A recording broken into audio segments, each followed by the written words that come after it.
প্রিয় দেশবাসী, আসসালামু আলাইকুম। আপনারা দেখেন আমাদের যুব সমাজ,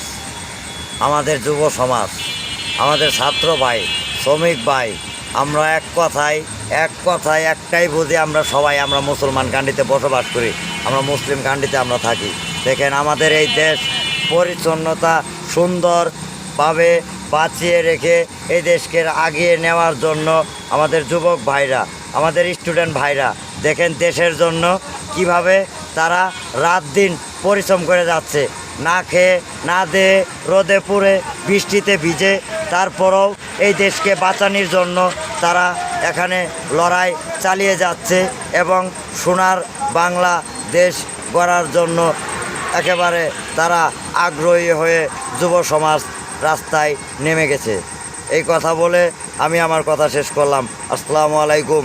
এটা আপনারা সবাই জনগণের কাছে বিশেষ করে পাঠিয়ে দেওয়ার ব্যবস্থা করেন, শেয়ার করার ব্যবস্থা করে দেন। আসসালামু আলাইকুম।